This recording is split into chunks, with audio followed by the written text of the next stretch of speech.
Sinisikap ng mga Duterte supporters na ma-divert ang atensyon ng publiko mula po dito sa impeachment trial na kinakaharap ni Sara Duterte at kung sa anumang mga akusasyon nilang ginagawa laban sa gobyernong ito, lalong-lalo na yung flood control project. In short mga tol, sinisikap nilang ayaw mapag-usapan ang impeachment trial. Tapos mag-focus na lamang sa mga isyong binabato po nila kay Pangulong Bongbong Marcos. Pero hindi po sila magtatagumpay sapagkat ang mga issue po na yan ay pare-parehas po nating tinututukan. Ang flood control project anomalies ay patuloy po nating sinusubaybayan. Lagi po tayong merong update diyan kapag meron na pong mga development sa investigasyon at mga nakakasuhan. Ngunit dito po sa impeachment trial ni Sara Duterte, everyday ito po ay ating pinapaalala sa publiko, kaya nga po yung ating intro ay laging ganyan. Sa mga medyo nagsasawa na sa intro po natin, pasensya na po kayo. Medyo matatagalan pa po ang intro na yan sapagkat hindi yata bababa ng 90 days ang magiging trial days dito sa impeachment ni Sara Duterte. Kaya pagpasensyahan nyo na, kailangan po nating palaging ipaalala sa ating publiko, sa mga manonood po natin, meron po tayong isang vice-presidente na kumakaharap sa 4 na articles of impeachment.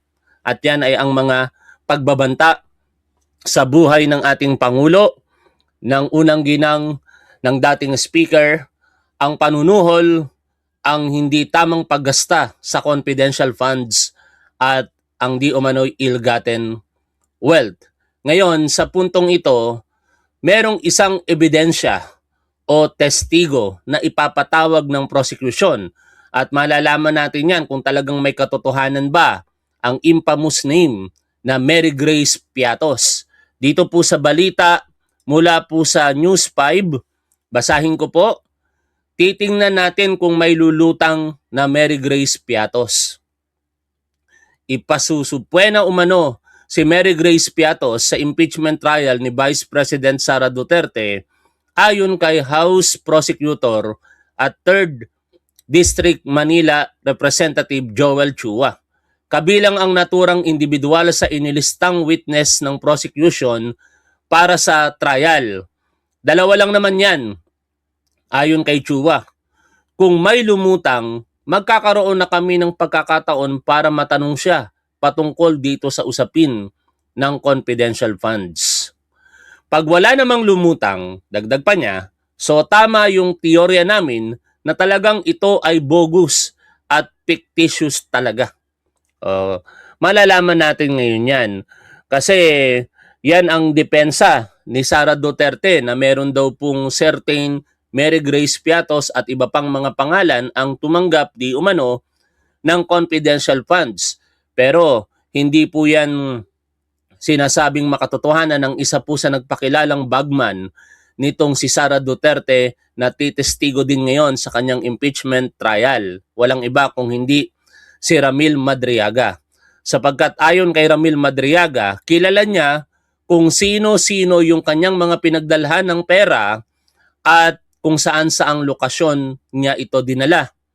In particular, sa halagang 125 million pesos, sinabi ni Ramil Madriaga na ito ay hindi naman naggasta sa loob ng 11 araw, kung hindi inubos o dinisburse sa loob lamang ng 24 oras.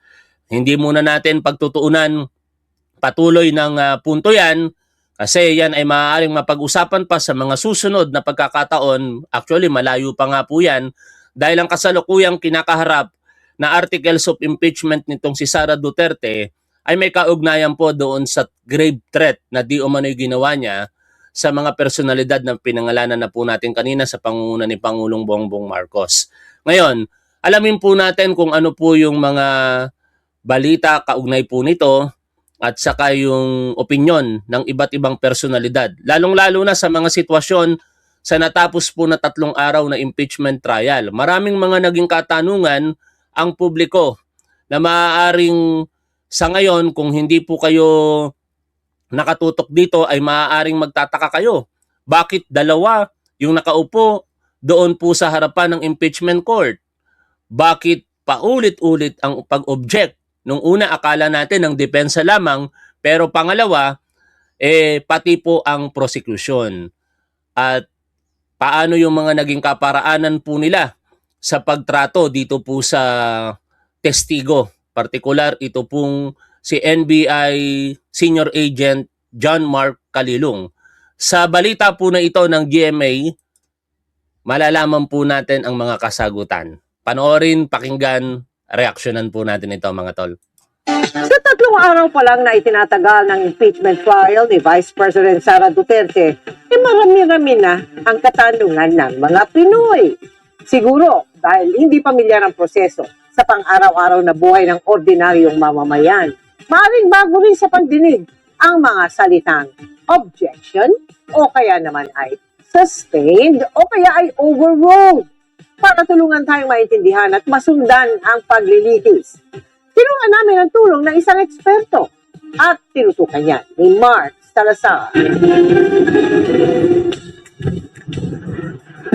Ang daming tanong sa amin online tungkol sa impeachment trial. Halimbawa ito, why is the Senate President not serving as the presiding officer during the impeachment trial? What is the role of the Senate President seated beside the presiding officer? Bakit nga ba dalawa silang nandun?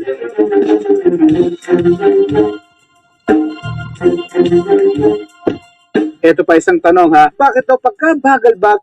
Ngayon, muli ko pong ipapaalala sa inyo na bilang vlogger mga tol, hindi ko po kayo hinihikayat na sa mga vlogger lamang manonood.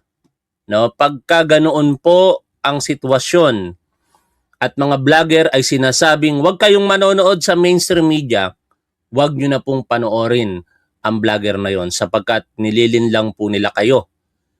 Kaya sa lahat ng pagkakataon, kung kaya ninyong pagsabayin, manood kayo sa mainstream media at sa mga vlogger. Kung hindi nyo kayang pagsabayin, mas piliin po ninyo ang mainstream media kaysa sa aming mga vlogger. Dahil ang katotohanan mga tol, nasa mainstream media. No? Maaaring magkamali sa pagbabalita ang isa. Pero kung ikukumpara mo yan in general sa lahat, malalaman mo kung ano ang katotohanan. Uulitin ko yan. No, hindi dahil sa gusto ko kayong manood sa akin, talagang yan naman ang gusto ko, pero doon lang tayo sa katotohanan. Kaya I suggest, piliin nyo palaging manood sa mainstream media, manood din sa vlogger, pero kung wala kayong ibang choice dahil kulang kayo sa panahon, mas piliin yung manood sa mainstream media. Dahil lahat halos naman ng mga sinasabi naming mga vlogger, 90% or more than that, nanggagaling din naman sa mainstream media, mga balita at impormasyon. Katulad po nitong napapakinggan po natin. Tagal ng proseso, nakakaisang testigo pa lang ang korte hanggang ngayon.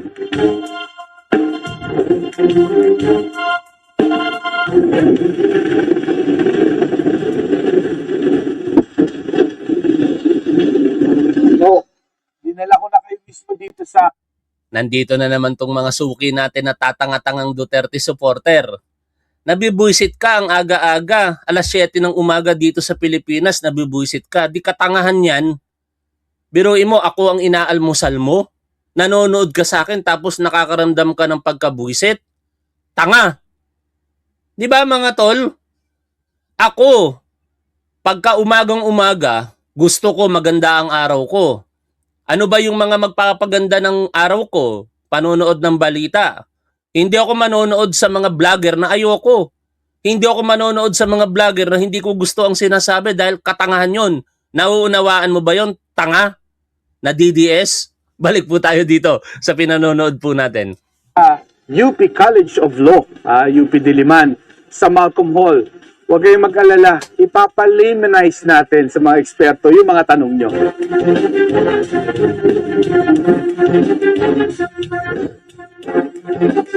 Prof, ang isa pong tanong nila, bakit to pagkabagal-bagal, and one main reason is, object daw ng object. Pareho naman yung prosecution at depensa. Objection, Your Honor. Whoa. Objection. Objection, Your Honor. Oh, no. Objection. Objection. Objection.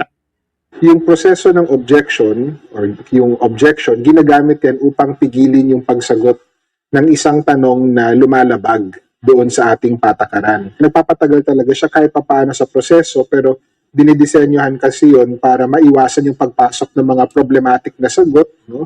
O yung mga sagot na baka hindi nagpo-promote ng katotohanan. Mas padaliin pa natin yung sinabi ni Profesor, no?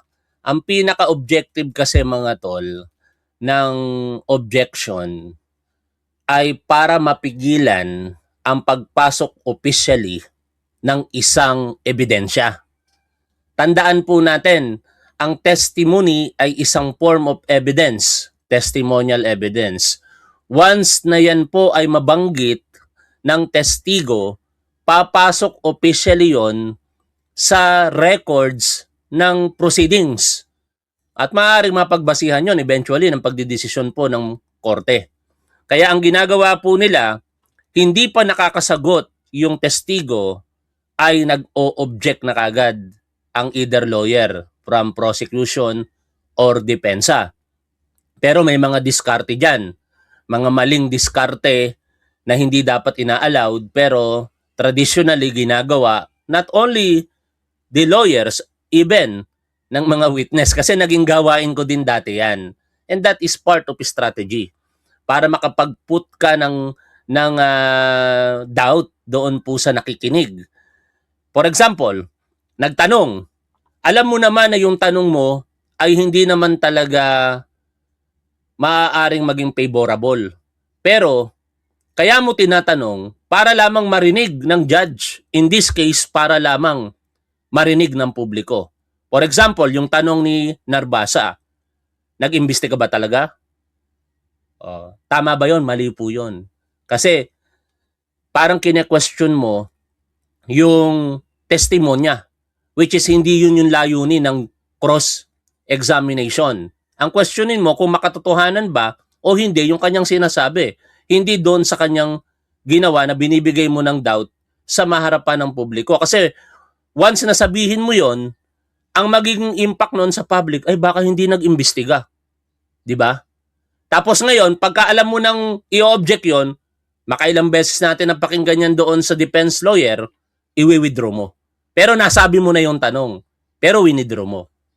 Ganon yung mga dirty tactics ng ilang mga abogado, mga tol, na sa mga bihasang abogado, katulad ni Attorney Carlo Ibanez, na nabasa po natin, na call out ngayon. Hindi na daw po dapat ginagawa ngayon yan, dahil kung talagang malakas ang argumento mo, mag-rely ka, hindi sa mga dirty tactics, kung hindi doon po sa mga legal arguments at mga ebidensya. Uulitin ko lamang para mas madali po nating maunawaan. Kaya nagkakaroon ng objection para mapigilan po yung mga posibleng ebidensya na ma-appreciate ng korte. Tapos, in between, magpapasok ang presiding officer. Sabihin niya, May nagpapabati. Happy birthday sa iyo, Spy. Maligayang kaarawan, no? At lahat ng kahilingan mo sa iyong kaarawan, sana matupad sa araw na ito. sustained o overruled. Ano po yung dalawang yun? Overruled. Sustained. Overruled. Overruled. Yung sustained, ibig sabihin nun, pumapanig yung presiding officer sa objection. Pag overruled naman, ibig sabihin nun, hindi tama or hindi wasto yung objection na ni-raise. Tapos ano naman po itong direct examination, cross-examination, muntik pang magkaroon ng redirect at saka recross. Napakahaba daw. Iisang testigo ng pakadaming tanong. Hindi natin hinahayaan yung testigo na parang umupo na lang doon at magkwento, bako saan-saan pumunta yung kwento, at hindi natetest yung katotohanan. So yung direct examination, yun yung pagtatanong ng usually open-ended questions ng partido or panig na naghain ng witness. Pagdating naman sa cross-examination, yung purpose nun ay para butasin ng kabilang panig yung testimonya ng testigo. Susunod naman yung redirect. Para linisin yung ibang bagay na marahil misleading galing doon sa cross-examination. Tapos mayroon na naman pagkakataon na butasin yung testimonya doon sa redirect, sa re-cross-examination. At doon na nagtatapos yung pagtatanong ng mga abogado sa bawat testigo. Balikan natin ang tanong ng ilang netizens kung bakit dalawa silang nasa taas ng korte. Sina Presiding Officer Chis Escudero at Senate President Sherwin Gatchalian. Disordered. Noong panahon ni President Estrada, nung siya yung ini-impeach, si Senator Aquilino Pimentel ay Pangulo ng Senado at naroon din siya sa taas kasama si Chief Justice Hilario Davide na siya namang presiding officer ng trial. So hindi ito makabago sa ating sistema. Pero sino ang mas main character? Ang main character ay ang Senado mismo. So yung pananatili ng presiding officer doon ay batay lamang sa rules ng Senado ngayon kung saan mayroon silang kapangyarihan na maghalal ng presiding officer. Ibig sabihin nun, pwede rin nila tanggalin yung presiding officer. Definition of terms naman tayo with Professor Paulo Tamase. Ano yung naririnig ho natin sa objection na leading question, Your Honors, please? Objection, leading.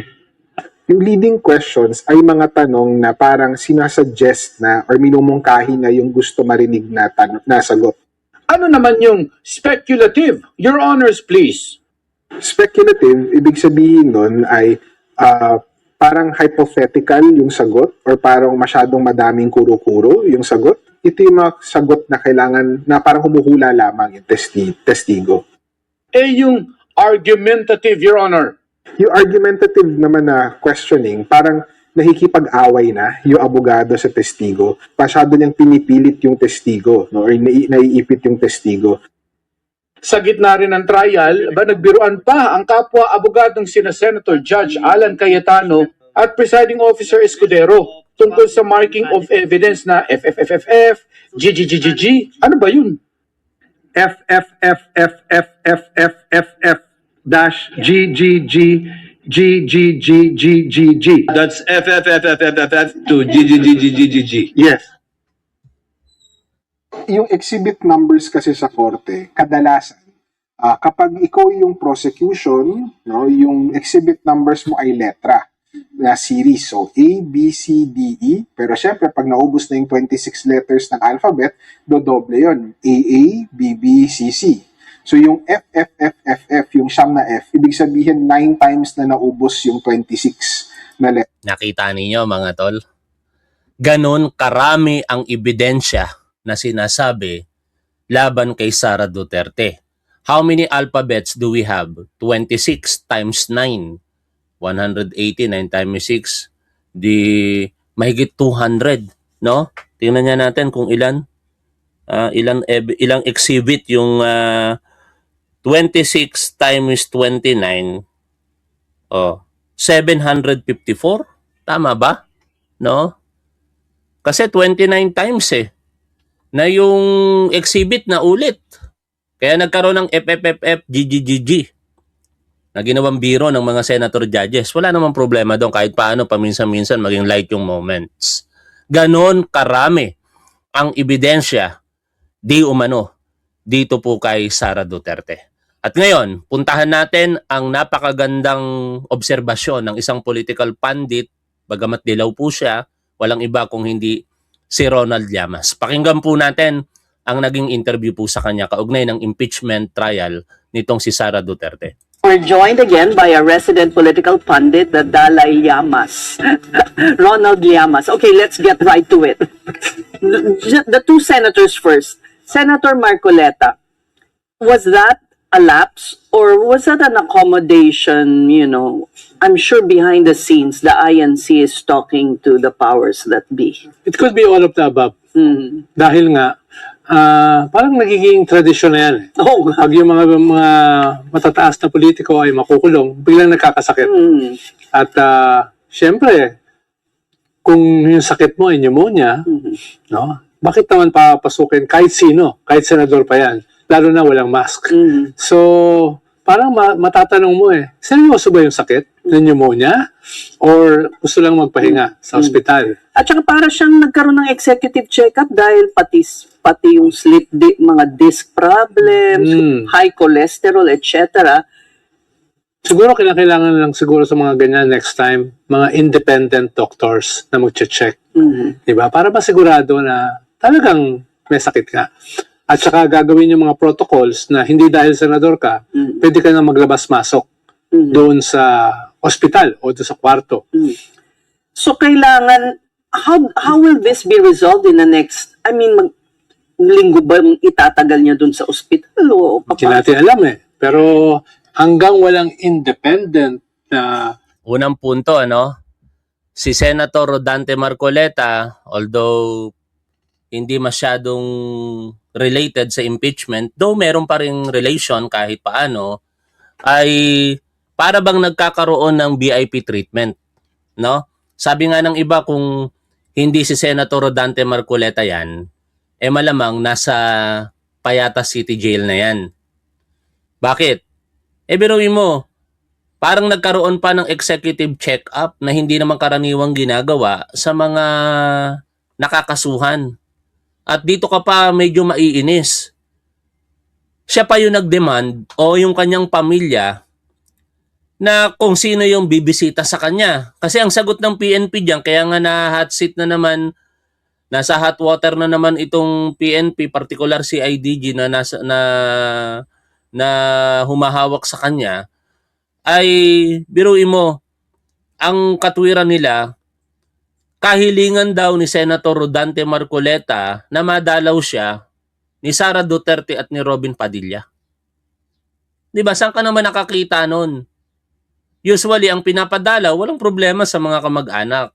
Yung asawa, dumalaw. Ang anak, dumalaw. Even nga si Anthony Taberna, dumalaw eh. Pero unlikely yung mga ganyan, mga tol. Kasi parang nagkakaroon po ng special treatment. Baka magtampo sina Jinggoy Estrada niyan. Sina Bong Revilla. Tuloy po tayo sa pakikinig po dito. Na check-up, hindi natin malalaman kung ano ba talaga yung kanyang karamdaman.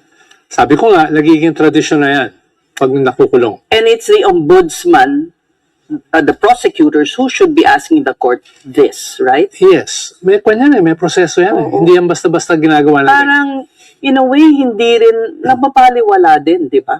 Yung batas. Tama.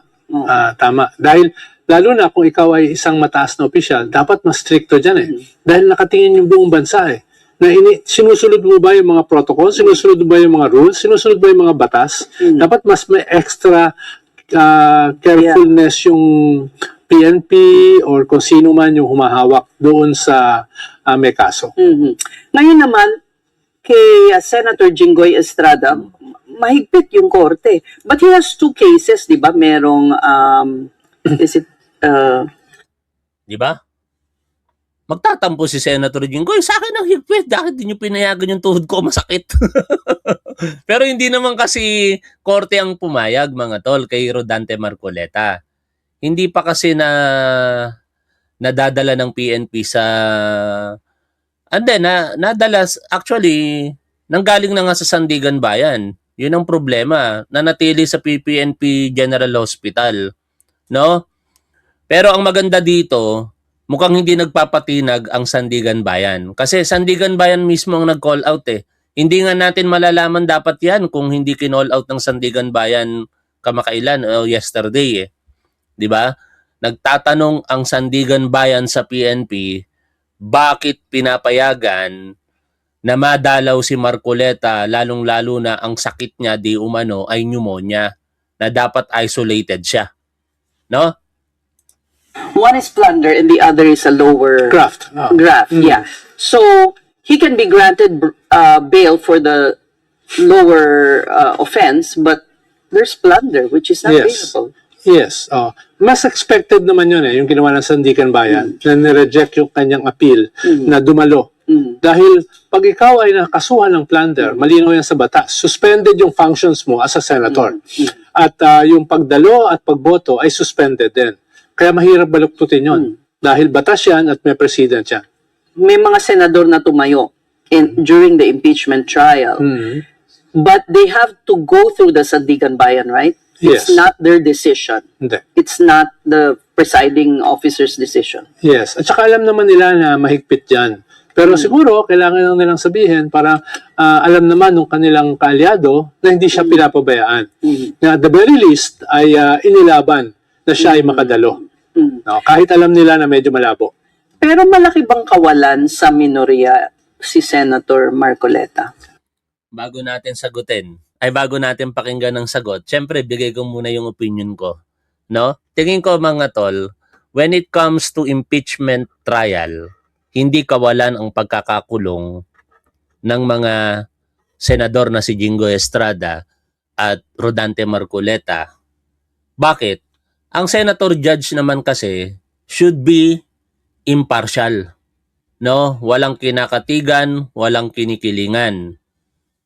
At kung meron man silang clarificatory question, dapat hindi iyon maaaring pumanig sa either party, prosecution or sa depensa. Kaya sa huli, nandun lang sila para makinig. Basically, ganun ang trabaho ng mga senator judges. Kaya nga, nagbiro ako nung nakaraan, sabi ko, sana lahat na lang ng senator judges ay tulad ni Lito Lapid, di mas bibilis ang proseso kasi nakikinig lang sila. No? Ngayon, considering na si Sara Duterte, kakampi niya ang mga ito, makakatulong ba kung sakaling nandoon sina Marcoleta, Jingo Estrada sa impeachment trial?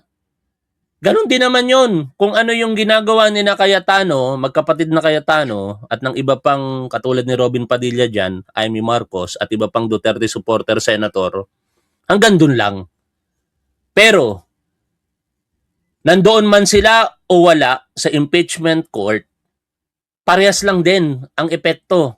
Alam naman natin na i-acquit nila si Sara Duterte.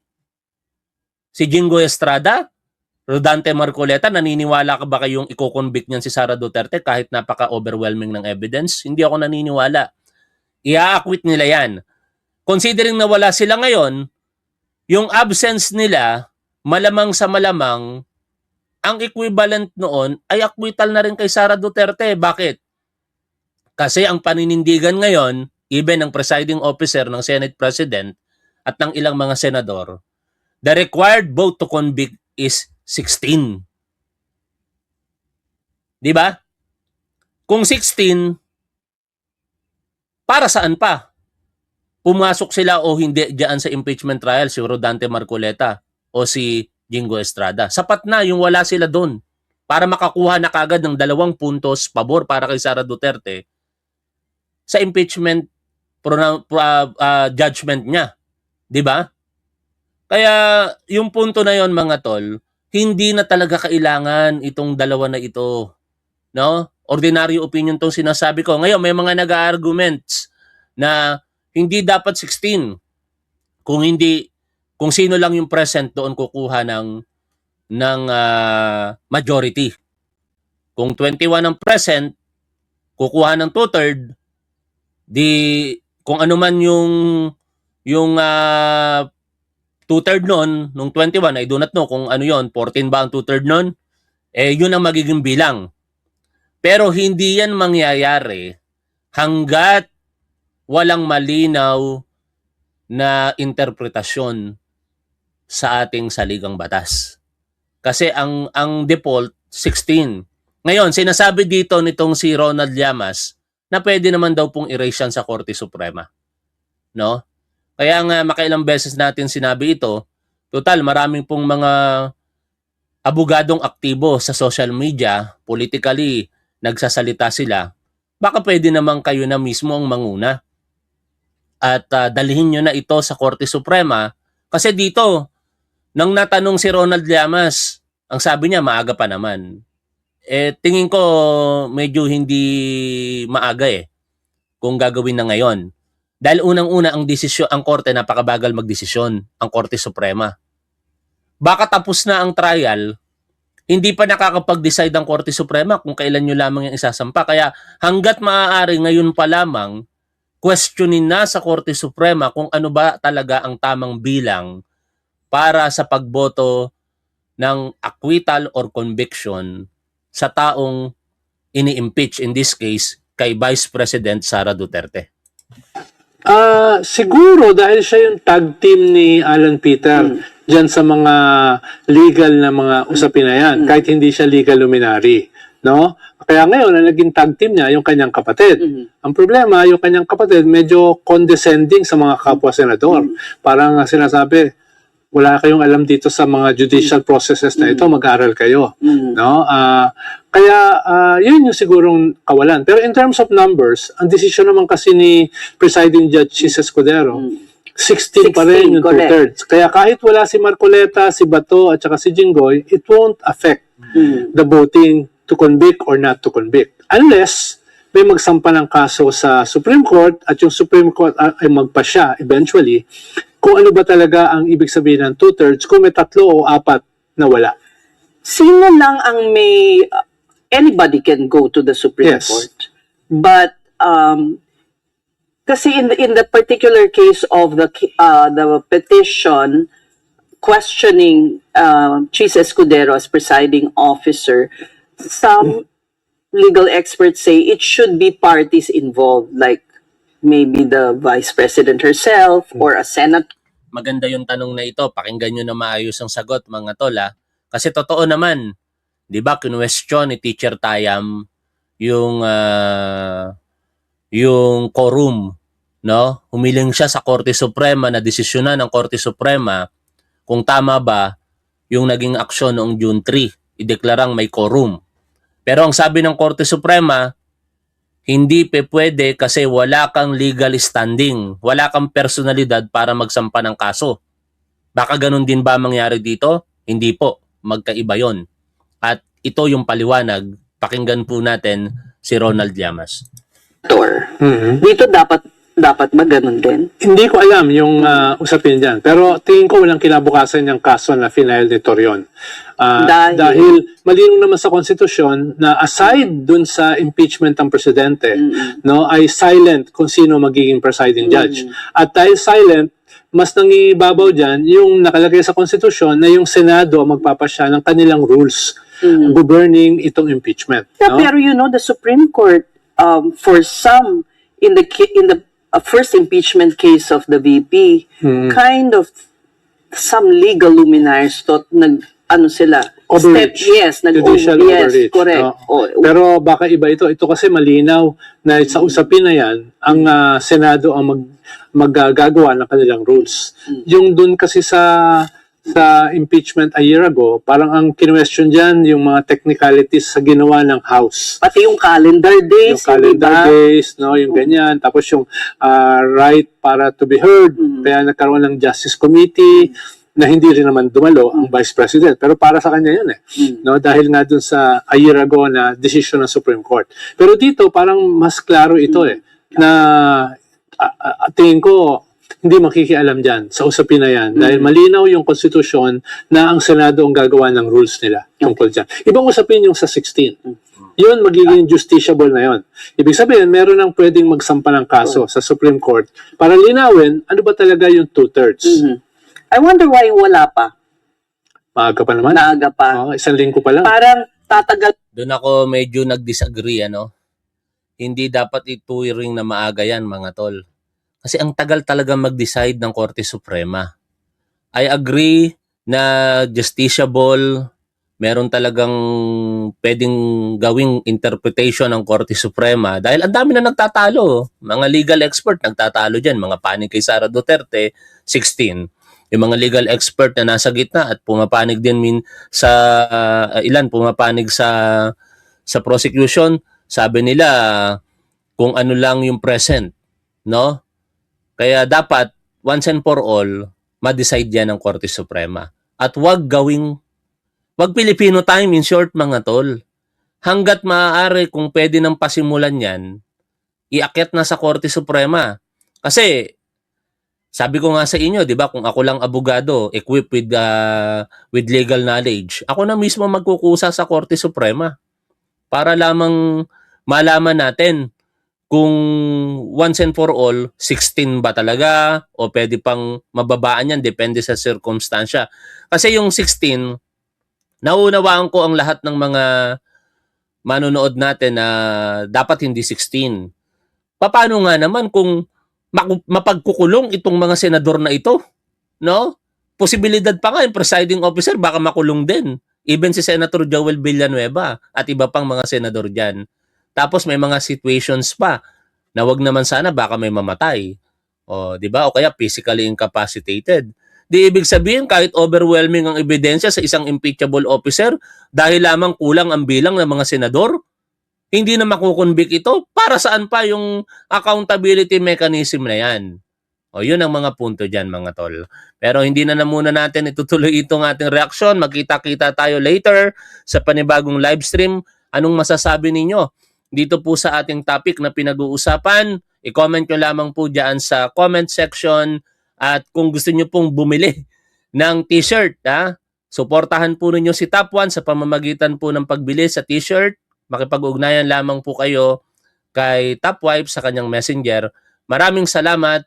At kapag ka na ipaproduce na po kasi namin itong red Top 1 shirt na ito, ititigil ko na po yung production yan. Pero meron naman akong ipapagawang bagong design. Kumbaga, once na ma-distribute, tigil na yung design na yon, tapos panibagong design na naman. Continuing na po iyan sapagkat business na rin namin ni Top Wife. Maraming salamat sa inyong suporta mga tol. Hanggang dito na lamang. Lagi po nating tandaan kung ano ang tama at dapat, doon po tayo. Alternative din kasi yan mga tol. Baka minsan hindi na tayo panoorin at least merong established business. Pagka may established business ka at lumago ito, kahit wala nang nanonood kay Top 1, pwede natin maipagpatuloy ang programa. Kasi kayang isustain yung ginagawa natin. Pero so far, maraming manonood kay Top 1 at maraming salamat sa inyo. See you later mga tol. Bye for now.